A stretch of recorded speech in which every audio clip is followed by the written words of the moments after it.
नमस्कार दोस्तों, कैसे हैं आप सब। उम्मीद करता हूं आप सब बेहतर होंगे, सकुशल होंगे। दोस्तों, जैसा कि आप सभी जानते हैं, मेरे जो वीडियोस होते हैं वो न्यूड वीडियो कॉल ब्लैकमेलिंग से रिलेटेड अवेयरनेस के लिए होते हैं, लोगों को मोटिवेट करने के लिए होते हैं ताकि वो गलत कदम ना उठाएं। ठीक है, मैं अपने वीडियोज में आपको वो सच दिखाता हूं जो है। मैं आपको बताता हूं कि किस तरह से मेवात में बड़ी संख्या में ये गिरोह एक्टिव है। और ये बात बेशक मेरे मेवात के भाई अच्छे से समझते हैं। और जब मैं मेवात की बात करता हूं तो मेवात में मैं स्वयं भी आता हूं। मैं कोई दूर से नहीं हूं, मैं कोई विदेशी नहीं हूं, किसी अलग स्टेट से नहीं हूं। मैं खुद मेवात से आता हूं। पर कुछ मेवात के मुसलमान भाइयों ने मेरे ऊपर आरोप लगाए हैं कि मैं मेवात के मुसलमानों को टारगेट करता हूं। मेरे वीडियोस में हिंदू मुसलमान की बू आती है। मेरे को मुसलमानों को, मेवात के मुसलमानों को टारगेट करने का हक किसने दिया? मेरी इतनी हिम्मत कैसे हो गई कि मैं मेवात के मुसलमानों को ठग बता रहा? इस तरह के कई सवालात मुझसे पूछे गए हैं। मैं आपको बता देता हूं पहले, फिर मैं अपनी तरफ से अपनी बात रखूंगा। एक भाई है, मेरा हिंदुस्तान के नाम से उन्होंने कमेंट्स किया है। भाई ने कहा कि अनसब्सक्राइब कर रहा हूं, तुम्हारे स्पीच में हिंदू मुसलमान की बू आ रही है। आगे भाई कहते हैं कि सभी मेवात के मुसलमानों को आप गलत नहीं बोल सकते। भाई ने 3 बातें कही हैं। मैं आपको अनसब्सक्राइब कर रहा हूं, तुम्हारे स्पीच में हिंदू मुसलमानों की बू आ रही है, सभी मेवात के मुसलमानों को आप गलत नहीं बोल सकते। ठीक है, भाई की ये बात थी, कोई भी रख सकता है अपनी बात। इसके अलावा 2 और भाइयों ने एक बात कही। बात क्या कही कि तुम सभी मेवाती मुसलमानों को गलत नहीं बोल सकते हो। हाँ, जो गलत है वो गलत है, ये भाई ने बोला। इसके अलावा एक और भाई हैं, A to Z यार मेवाती के नाम से, जिनकी आईडी भाई हमसे कहते हैं, मेवात के सभी मुसलमानों को गाली देने का हक आपको किसने दिया? ये 5 उंगलियां एक समान नहीं होती हैं। भाई ने कहा कि 5 उंगलियां एक समान नहीं होती। ये सच्चाई है, ये शाश्वत सत्य है कि ये जो 5 उंगलियां हैं एक समान नहीं होती है, हर उंगली की अलग साइज होती है। तो भाइयों ने कुछ इस तरह के हमसे कमेंट्स किए हैं। अब बात आती है कि ये कमेंट्स शुरू हुए कहाँ से, मतलब किस मुद्दे पर ये कमेंट्स भाइयों ने करना शुरू किया, किस वीडियो पर। तो दोस्तों, वो वीडियो था अभी हाल फिलहाल में मैंने एक वीडियो बनाया था जिसका टाइटल था, धोखे से वीडियो बनाने वालों की एक और गिरी हुई हरकत 63 वर्षीय बुजुर्ग तक को नहीं छोड़ा। उसके अलावा जो मैंने उसमें थंबनेल लगाया था वो था, देह दर्शन करा बुजुर्ग से, ठग लिए 17,80,000 रुपए। अब इसमें वीडियो में मैंने क्या कहा था, इस वीडियो का लिंक आपको नीचे डिस्क्रिप्शन में मिल जाएगा। अगर आपने नहीं देखा है तो आप देखिएगा। इस वीडियो में बिल्कुल मैं गुस्से में था। बहुत सी वीडियो होती है जिसमें गुस्से में मैं स्वाभाविक हो जाता हूँ। मुझे एक बात बताइए, जो आदमी पूरी जिंदगी नौकरी की, जिस व्यक्ति के साथ ठगी की गई, वो महाराष्ट्र के बांद्रा का रहने वाला था। पूरी जिंदगी उस आदमी ने 60 साल तक नौकरी की, किस उम्मीद में कि रिटायरमेंट के बाद जो पैसा मिलेगा उसके बाद चैन आराम से सुकून से जी पाएगा। पर उसके साथ हुआ क्या? मेवात से कोई ब्लैकमेलर उसको फोन करता है, उसका वीडियो बनाता है और उस बुजुर्ग व्यक्ति से 63 मतलब वर्ष थी उस बुजुर्ग की आयु, उससे 18 लाख रुपए ऐंठ लेता है। किस हक से ऐंठता है? किसने हक दिया उसको ऐंठने का? क्या वो जब 18 लाख रुपए ऐंठ रहे थे तब ये ज्ञान देने वाले वहां गए थे? उस वीडियो में मैंने बताया है कि मेवात में ज्यादातर ये केस हो रहे हैं। जो अपराधी हैं ज्यादातर मेवात से आते हैं। जो अपराधी हैं उनका धर्म जो है, अपराधियों का धर्म लेना में कोई बुरी बात नहीं, और लेना भी चाहिए, सीधी सी बात कहता हूं। वो सारे मुसलमान भाई हैं, और वो इसलिए बताता हूं कि जो अपराधी मुसलमान हैं और जो पीड़ित है ना, मुझसे जो कांटेक्ट करते हैं, पीड़ितों में से भी लगभग 60% जो मेरे व्यूअर्स हैं, जो मेरे सब्सक्राइबर्स हैं, जो हम पर भरोसा करते हैं, वो मेरे मुसलमान भाई ही हैं। आधी रात को मेरे मुसलमान भाई जब बंगाल से मुझे फोन करता है, आधी रात को जब मेरा मुसलमान भाई महाराष्ट्र से फोन करता है, यूपी से फोन करता है, बिहार से फोन करता है, कर्नाटक से फोन करता है, बेंगलोर से फोन करता है, तमिलनाडु से फोन करता है, पंजाब से फोन करता है, तो क्या इन स्टेट्स के मुसलमान नहीं हैं? आपने ये कैसे कह दिया कि मैं मुसलमानों को टारगेट कर रहा हूं? आपने ये कैसे कह दिया मेरे वीडियो में हिंदू मुसलमान की बू आ रही है? हिंदुओं का तो दूर दूर तक कोई जिक्र है ही नहीं। हाँ? क्या आपको सिर्फ मेवात के ही मुसलमानों की चिंता है? क्या आपके कुरान में यही सिखाया गया है? मैं ज्यादा ज्ञाता नहीं हूं, पर जहां तक मैंने पढ़ा है, अगर एक मुसलमान की वजह से उसके पड़ोसी को भी तकलीफ होती है ना, तो जहन्नुम का हकदार बन जाता है। 5 टाइम की नमाज अल्लाह उसकी कबूल नहीं करेगा अगर उसकी वजह से उसका पड़ोसी दुखी है, परेशान है। मुझे ज्ञान दोगे और ठीक है, सलाह देनी अच्छी बात है, पर मैं आपको ये आश्वस्त कर सकता हूं दोस्तों, मेरी जो सोच है वो मुसलमानों के खिलाफ बिल्कुल नहीं।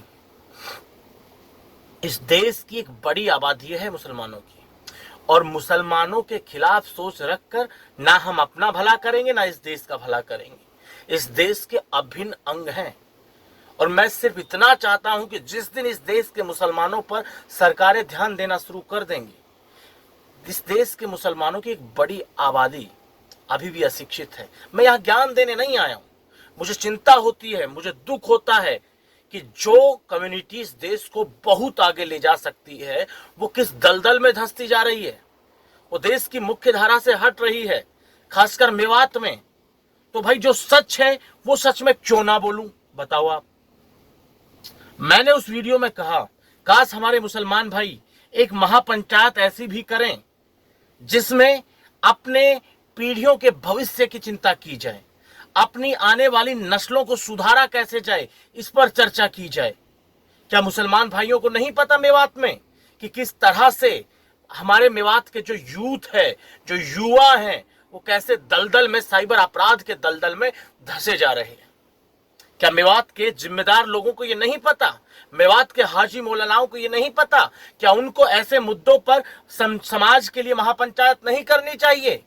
एक मंथन, चिंतन, मनन नहीं करना चाहिए कि हमारा यूथ, मेवात की जो ताकत है, मेवात की जो रीढ़ की हड्डी है, मेवात का युवा, वो क्या कर रहा है? क्या इस पर एक महापंचायत नहीं हो जानी चाहिए? मैंने कहां गलत कहा, बताओ मुझे। अब जैसे इस भाई ने कहा अनसब्सक्राइब कर रहा हूं, तो मैंने भाई को जवाब दिया, भाई लोगों को जब सच हजम नहीं होता है तो वो ऐसा ही करते हैं। सही बात है, मैंने सच बोल दिया कि मेवात में ऐसा चल रहा है, ज्यादातर मुसलमान भाई ये करने वाले। भाई को बुरा लग गया, भाई बोल रहा अनसब्सक्राइब कर रहा हूं। ये नहीं कहा कि भाई सही कह रहे हो, कि हम कोशिश करेंगे, अपने बिहाफ पे आवाज उठाएंगे। कितनी बार भाई आपने अपने गांव की पंचायत में खड़ा होकर ये मुद्दा उठाया, बताइए मुझे। कितनी बार आपने अपने विधायक से ये बात कही है कि विधायक साहब, हमारे एरिया में, हमारे इलाके में इस तरह के अपराध बढ़ रहे हैं, हमारे जो यूथ है वो गलत दिशा में जा रहा है, आप कुछ कीजिए।